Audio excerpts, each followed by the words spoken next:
we've talked about what it takes to host a World Cup, but also there's some guys we rarely see, and it's our timing guys, and they move every weekend with us along the World Cup calendar, getting ready for what you see when you see the graphics on TV, when you see the intermediate timing points, the leader at the finish, all that stuff. That's all affected by our timing guys. So we followed them here in Toblach, Italy, just to see really, again, what it takes to put on a World Cup as you guys know it, sitting at home watching it on TV.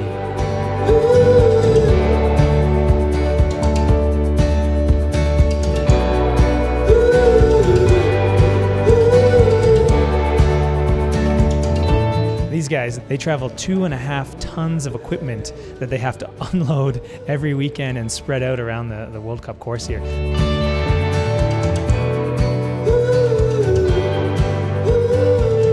Great group of timing guys we have. Obviously not all the same individuals, but been working with the FIS Cross-Country World Cup since 1999. So it's a group that's evolved with the sport. Their timing equipment is always moving forward to find better ways to sort of share that racing experience with those of us that are watching it on TV. Everything we see outside of the athletes moving is basically produced or recorded by the timing guys.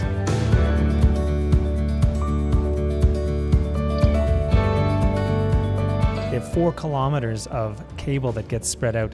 The timing points that you see on TV and on a course like this in Toblach that's 5 kilometers long, some of those timing points are 3 kilometers around the course. So those cables are run through the forest because it's a wired system that sends that timing point, that split time, back to the computers and to the graphics that you'll eventually then see on TV.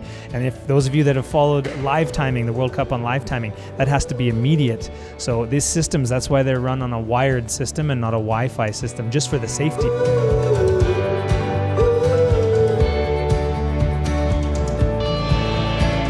Let's go take a look where all the magic happens with our timing crew. They've got 2 offices here in the race building.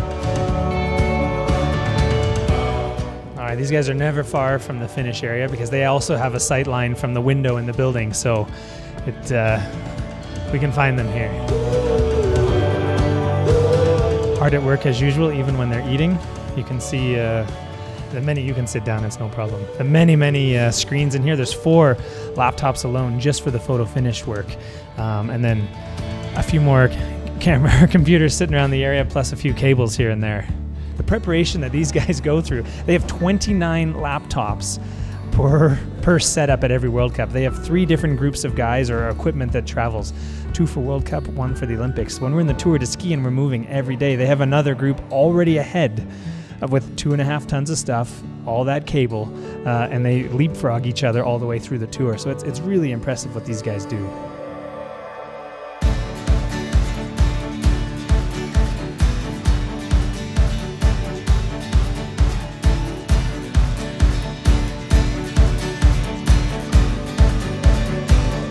Now the room we're going to head into, it's the graphics guys, the start list, the intermediate points. When you see those rankings of the top 10, who's in the top 10, at the finish line, when you see the 3 pages of graphics that come up to show the top 30 through the finish line. This is where the magic happens in terms of when you're at home watching the World Cup on TV, and again you see that the text or those graphics come up. This is where that's all occurring. Also the course profile that you see at the start of the World Cup production, where they shows the course outline, that's all being sent here. We go live 10 minutes before every World Cup starts, so it all is done in a very tight schedule.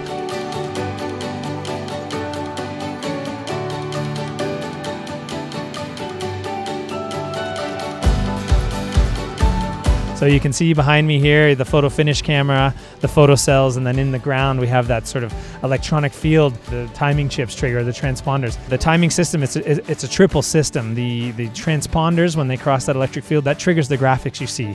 And then photo finish is used if needed, if the crossing is less than 75 milliseconds. On sprint day, it's actually the transponders are the official timing, and then anything that's triggered, again, like I said, less than 75 milliseconds, the photo finish is brought in. In fact, photo finish is brought in on all 6 finishers per heat, because you have to calculate to the 1,000th of a second very quickly so the athlete knows if they're moving on to the next round or not.